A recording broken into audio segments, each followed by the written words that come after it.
No matter what your goal is, you will suffer to achieve it.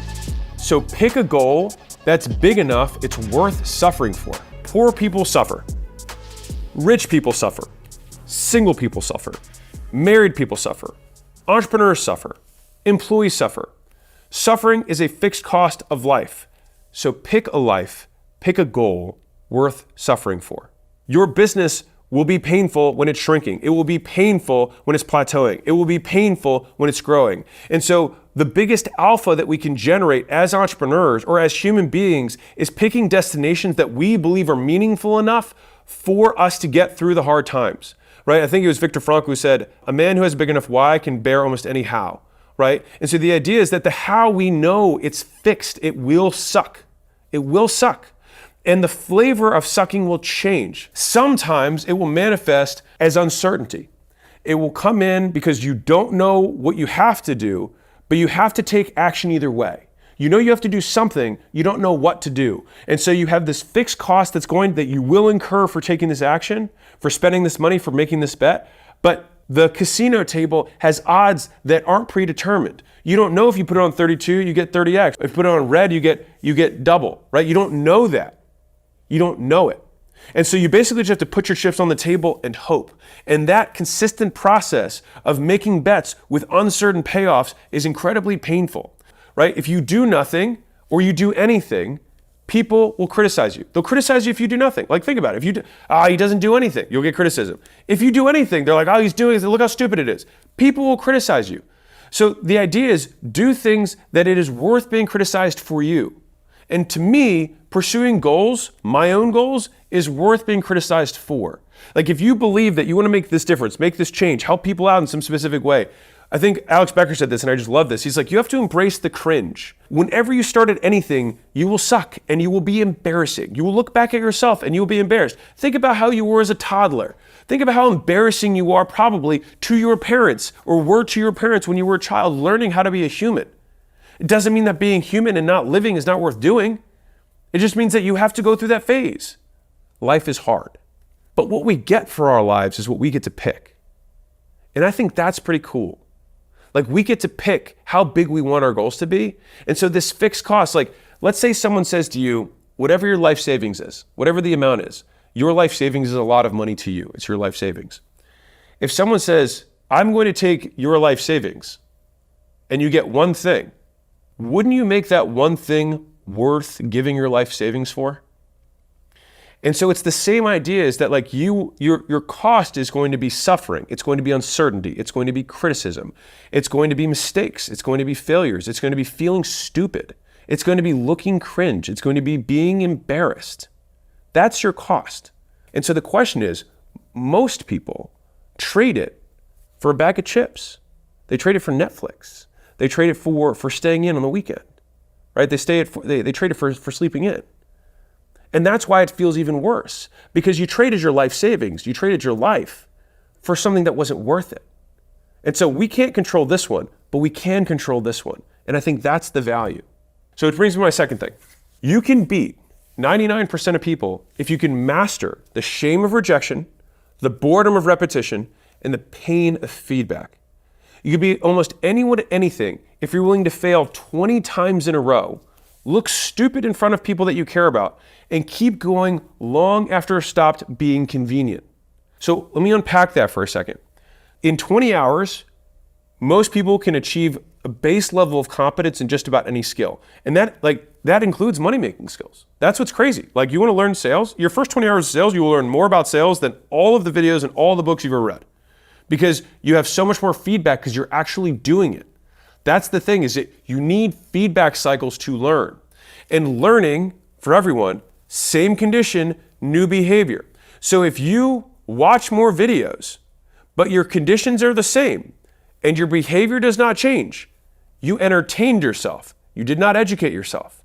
Learning only manifests with a change in behavior in the same conditions. And so if you're going to consume stuff, you have to act on it in order for learning to occur.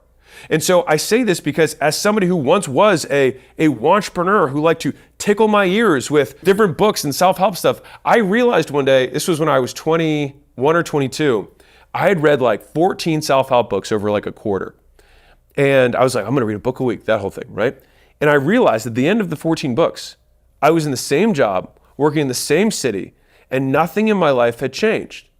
And so I was like, well, then what was the outcome of those books? What was the point of reading them? And then I was like, oh, if I don't do anything, nothing's going to happen. And so then at that point, I then vowed that the next book that I read, I would do everything in the book. And until I had done that, I wouldn't read another book. And then I quit my job and I drove across the country, and then a lot of things changed, right? But I say that because some of you guys are in that boat, but it scales all the way up. You can change your entire bloodline the moment you realize that what you do next always matters more than what you did last. And so even though I had read 14 books in a row, it doesn't mean that on my 15th book or your 15th book or your 15th video or 500th video, that what you choose to do after that can literally change and can overcome, can supersede everything that came before it. And I think if that's not an inspiring message, I don't know what is. And so I saw this tweet the other day by Chimp. So Chimp, what up? Maybe you'll see this. But this is what he or she said. The past 9 years feels entirely wasted, to be honest. I was 23. This year I turned 32. No job, no wife, no kids, no generational wealth like I promised myself, that it would all be worth it. I just fumbled my 20s chasing imaginary numbers on the internet. What the fuck? So I read this, and I think it hit me when I was scrolling on X.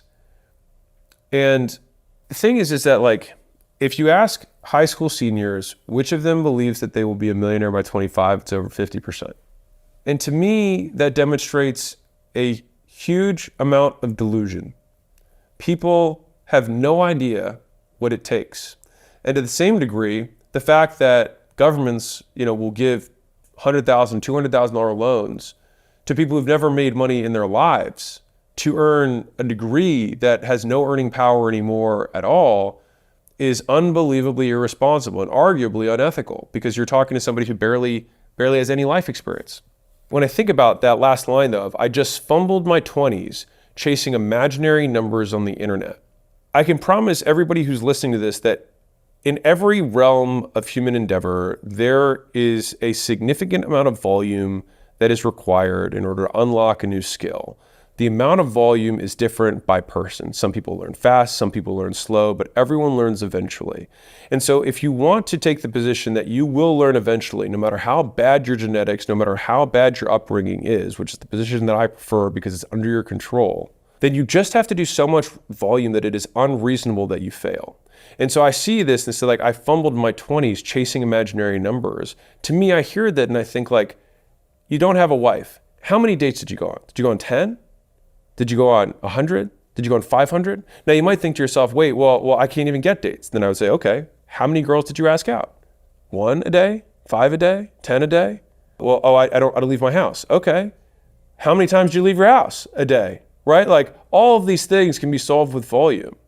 And it's just that, like, it's just people radically underestimate how many repetitions it takes to get good. Like, people saw the presentation that I gave at the book launch and they're like, oh, Alex is such a natural. Like, if I've posted some of my early videos, I do not sound natural. Like, this does not sound good. I do not sound cool. I have virtually no achievements to my name now at that point. And so one thing I will say in terms of having some level of confidence is this: extrapolate your past success of any kind to your next success. So what does that mean? Like, if you were good at one subject in school, then it's like, okay, if I was good at that subject, then I can be good at all the subjects. And then once you're good at all the subjects, it's like, okay, well, I did pretty well in that grade, then I can do well in all the grades. And then once you do well in all the grades, then you graduate and you're like, if I did well in all the grades, I could probably do well at working out and get in shape. I mean, there's no reason I can apply all that work here and I can't apply that work here. And then all of a sudden you're like, well, I'm not rich, but like, I'm in shape and I did well in school. And so I can apply that work ethic and that thinking of just doing repetitions, doing the studying, doing the work, that I'll be able to figure out this new job, or I'll figure out this new role, or I'll figure out this new AI system, whatever it is. And I think I can apply that to this. And so fundamentally, what separates humans from other animals is the ability to apply the transitive property. If A equals B and B equals C, then A equals C. That transition is what separates humans from everything else on earth. Just being able to say, oh, then A equals C if A equals B and B equals C. And so the idea is that we have generalizable skills. You can learn how to work hard at anything. And just about everyone here has worked hard at something. Maybe it was video games, maybe it was one particular course in one particular year for one particular teacher, but you have done something. And the idea is to take that something and say, because I did it that time, I can do it again. And to be able to consistently apply that, and then what happens is you create this snowball until eventually you have this feeling that you walk in a room and you're like, I am inevitable. I may not get it the first time, but I will fucking get it. Because I will either die or I will figure it out. And I've got a lot of life left to live. So if you're under 30 and you have no responsibilities, I recommend working as many hours per week as humanly possible. Because you will never be able to work this hard again. And the compounding effects of a few years of hard work like this can set you up for your life for decades. And this is what I think people miss out on. It's like, we have this crescendo, we have this early part of the skill gap. It's like, why would we not want to shovel as much towards that as we can? Now listen, I want to be very clear. If you were like, I love my life the way it is, then you won. You're great. Like, hallelujah. I'm on your team. You've already won, teach the world, all right? But for everyone who's dissatisfied with where you're at, and if you don't have these responsibilities, if you're like, well, I have 3 kids, it's like, okay, then you have trade-offs. I mean, straight up, you've got trades. But if you don't have those responsibilities, and you do have the time and you do have the energy, and you are not happy with where you are, or rather you would like it to be better, your business to be better, your career to be better, whatever it is, why not give this time and this energy? Because that is the time you have it. You will never have fewer responsibilities than you have now. And I think it's worth digging the well before you're thirsty. Because having to do that later, not to say impossible, just harder. And to be clear, some of you guys are in that position. You're like, dude, I got a wife and kids and now I'm going to start my thing. Amazing. It's going to be harder for you. Here's the plus side. You got more experience. So you can be more strategic with your effort. Every position on the board has an advantage, right? If you have nothing to lose, then you have nothing to lose. If you're like, I have nothing, it means you have nothing to lose. I don't know how to say that differently. And see, the idea that you are in the position where you can literally take endless, unlimited lottery tickets from life, which means you try and you try and you try and you try because your downside is 0. You have nothing to lose. And so fear comes from having something to lose. And so in order to be fearless, we have to come to the realization that nothing in this world belonged to you to begin with. Like, we're just passers-by. Even if you accumulate whatever assets you think you are, you just push your chips back at the end of the game anyways.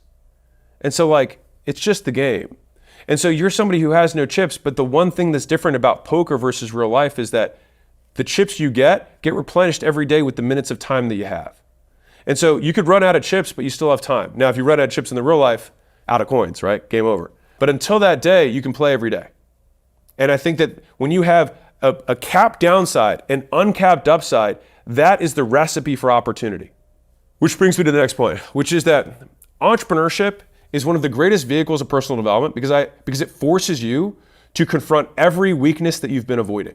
The market, your customers, your competitors won't let you hide from yourself. And 10 out of 10 times, the person limiting the business, limiting your growth, is you. Real, right? Like entrepreneurship. Like the reason that I'm such a fan of this and why I talk about it so much for people who are, in the game or not in the game is that the amount I've grown as an entrepreneur versus when I was not an entrepreneur, it pales in comparison because people want to protect your feelings, your friends, your family. They don't want you to feel bad. The market does not care. And if you want truth, the market will give you the truth. And as long as you can humble yourself and listen to the market, it will tell you where you suck. If I made content that no one liked, I would have to change, right? I'd have to change what I was doing. And if you make products that no one wants to buy, you have to change what you're doing. If when you get in front of somebody and no one wants to buy, you have to change what you're saying, period. But if you go and do that in front of your mom, she's gonna be like, great job, Timmy. It was really good, great job. So it just fluffs you. It's not real. And so I think that over time, what happens is people end up optimizing towards reality, truth. And I think entrepreneurship is one of the best vehicles for that. So one of the next issues is that like most people think the hard part is getting started, but the hard part is continuing to do the work when the excitement wears off and the grind, the repetitions, the volume without variety feels hopeless. Your inability to work without reward for an extended period of time will hurt your potential far more than your lack of talent. Real. Because the most dangerous person in the world is the one who continues to show up every day, even when the rewards are not guaranteed. Your potential is determined by the amount of uncertainty that you're able to tolerate and how long you can tolerate it for. This is what people miss. Like, if you want to be dangerous in any domain, your potential is determined by how much uncertainty that you can tolerate, how much can you deal with, how much can you take, and how long you can take it for. So Sam Altman said this from OpenAI. He said, I still think one of the last alphas that exist in terms of a superior return on effort is long-term thinking. He said, because so few people are willing to do it. Actually think in terms of 1 year, 5 years, 10 years. Most people can't. And I get that you can't have a vision if you have bills to pay, if rent is due. I understand that. And so this is why I'm such an advocate of like, get yourself out of the hole as fast as humanly possible. Like, do whatever you got to do to get your oxygen mask on. Work 3 jobs, right? Do your main thing, get your side thing going, right? Do whatever it takes so that you can get above that, just get your head above water. At that point, options open up. And so one of the difficult parts of living in general, and so somebody asked for a definition, I'll give you one, is that if you feel sad right now, it's because sadness comes from a perceived lack of options. It's why it feels so hopeless, because you don't know what to do. And typically you don't know what to do because you have defined rules that you arbitrarily have chosen to live by.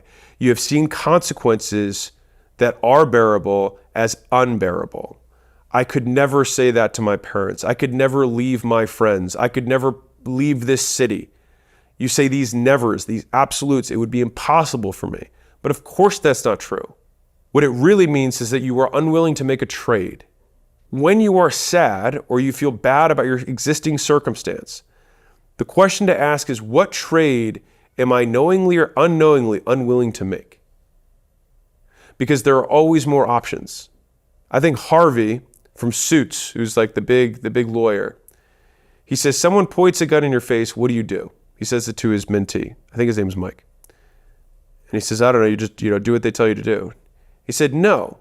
He's like, there's 100 things that you can do. He's like, you can grab the gun, you can shout, you can ask for help. He's like, there's 100 things that you can do, but sadness comes from the perceived lack of options, not lack of options, from the perceived lack of options.